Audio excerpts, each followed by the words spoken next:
मंडी जाने के लिए तैयार हो गई। उठ गई गोमती। हाँ, और सुनो, मैं सब्जी लेने मंडी जा रही हूँ। तुम ब्रेड और दूध बंटी को बोल देना, ले आएगा। चाय ब्रेड खाकर ही दवाई लेना। हाँ हाँ ले लूंगा, तू भी ध्यान से जाना। गोमती का पति किशन बीमार रहता था, इसलिए घर का खर्च चलाने के लिए गोमती सब्जियां बेचने लगी। गोमती सुबह सुबह की ताजी सब्जी खरीदने के लिए बड़ी मंडी जाने लगी। गोमती ताजी सब्जियां खरीद कर लाती और बाजार में ताजी सब्जी का ठेला लगाती। सभी ग्राहक जानते थे कि गोमती बड़ी मंडी से ताजी सब्जियां लाती है, इसलिए सुबह सुबह गोमती के ठेले पर सब्जी खरीदने के लिए ग्राहकों की भीड़ लग जाती थी। 1 किलो आलू, प्याज, टमाटर और हाँ, आधा किलो करेला, भिंडी और अरबी भी कर दो। 1 किलो खीरा निकाल देना। हाँ हाँ, अभी कर देती हूँ।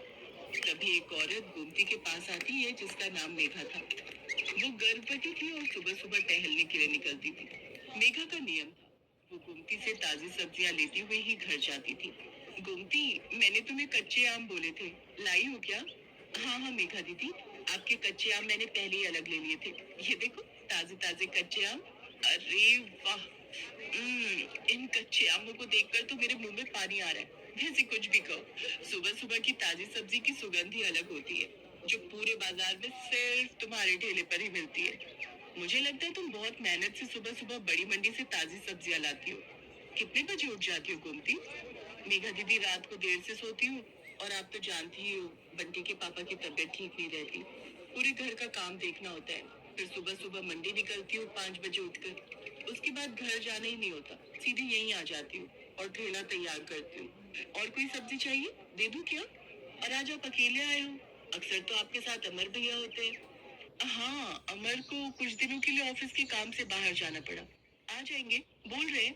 वैसे मैंने माँ को बुला लिया है। अकेली होती हूँ ना घर पर, तो मन ही नहीं लगता। एक काम करो, मैं तुम्हें सब्जियां बता देती हूँ। क्या तुम रोजाना मेरे घर वाली सब्जियां ले जाओ?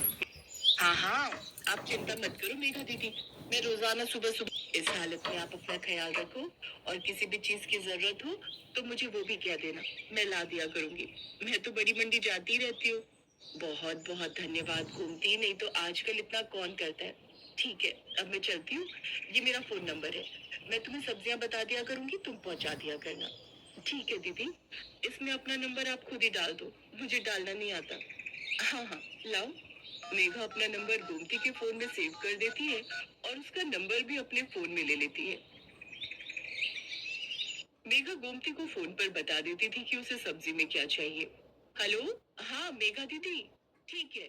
मैं अभी ठेले पर पहुंचूंगी ना, तो पहले आपकी सब्जियां ही अलग करके दे जाऊंगी, उसके बाद ठेला लगा लूंगी। ठीक है गोमती। तुम्हारी ये सब्जी वाली बहुत अच्छी है।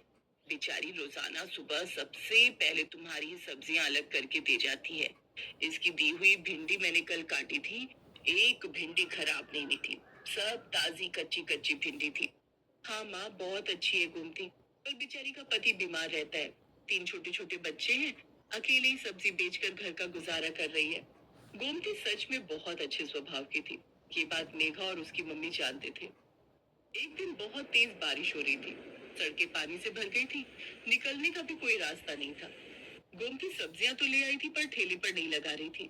आज तो बारिश ने परेशान कर दिया। सोच रही हूँ ठेला रुक कर लगाऊं। सड़कों पर पानी भरा हुआ है, कोई सब्जी लेने नहीं आएगा। थोड़ी देर बाद ही लगाऊंगी। अभी सारी सब्जी की बोरियां यहीं साइड में रख देती हूँ।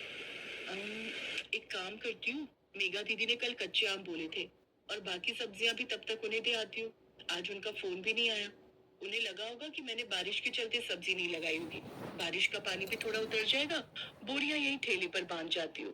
गोमती ने सब्जी की बोरियां ठेले पर बांध दी और ठेले को जंजीर से बांधकर वो सब्जियां देने के लिए मेघा के घर चली जाती है।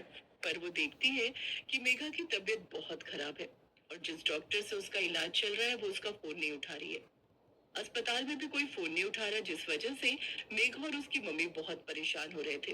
मम्मी, कोई भी फोन नहीं उठा रहा। मेरा दर्द बढ़ता जा रहा है। मुझे लग रहा है मेरा लेबर पेन स्टार्ट हो गया है। मुझे भी यही लग रहा है कि तुम्हारे बच्चे का दर्द शुरू हो गया है। एक तो बारिश में कोई कैब भी बुक नहीं हो रही। आंटी जी, आप चिंता मत करो, यहाँ थोड़ी दूरी पर ही मेरी जान पहचान वाले एक ऑटो वाले भैया रहते हैं। मैं अभी उन्हें लेकर आती हूँ। मुझे लगता है आज बारिश की वजह से वो काम पर नहीं गए होंगे। गोमती उस ऑटो वाले के घर जाती है जिसे वो जानती थी। बारिश की वजह से ऑटो वाला भैया आज काम पर नहीं गया था। गोमती के कहने पर वो अपना ऑटो निकाल लेता है। वो सब मेघा को अस्पताल ले जाते हैं। गोमती मेघा की मम्मी के साथ वहीं रहती है। बारिश भी अब रुक चुकी थी। पानी सड़कों से उतर गया था। मेघा के हस्बैंड को जब ये बात पता चलती है तो वो सीधा हॉस्पिटल ही आ जाता है। मेघा एक बेटी को जन्म देती है। Thank you Gomti. अगर आज तुम ना होती तो ना जाने कितनी परेशानी हो जाती। अमर, तुम्हें पता है, गोमती ही ऑटो वाले भैया को लेकर आई थी। थैंक यू गोमती, तुमने आज हमारी बहुत मदद की है। इसमें थैंक यू की कोई बात नहीं है भैया। ये तो मेरा सौभाग्य है कि मैं मेघा दीदी की मदद कर सकी। और मैं बहुत खुश हूँ कि मेघा दीदी ने इतनी प्यारी सी गुड़िया को जन्म दिया है। अब तो मैं मिठाई खाऊंगी। गोमती को ध्यान ही नहीं रहा। वो अपना ठेला और सब्जियां सुबह से छोड़ कर आई हुई थी। सब सब्जी वाले बारिश की वजह से वहां से जा चुके थे। गोमती देखती है उसका ठेला और सब्जियां कोई चोरी करके ले गया। गोमती बहुत रोती है। ये बात जब मेघा और अमर को पता चलती है तो वो गोमती की मदद करते हैं। गोमती, हमारी अपनी दुकान कब से खाली पड़ी थी। अब तुम हमारी दुकान को अपनी सब्जी की दुकान बना लो। अब से तुम दुकान पर बैठकर सब्जी बेचा करो और टेंशन मत लो। हम तुमसे दुकान का कोई किराया नहीं लेंगे। तुम आराम से अपनी सब्जी की दुकान चलाओ। गोमती की आंखों में खुशी के आंसू आ जाते हैं। कुछ समय बाद गोमती का पति किशन भी ठीक हो जाता है। अब वो दोनों मिलकर मेहनत से सब्जी की दुकान चलाने लगे।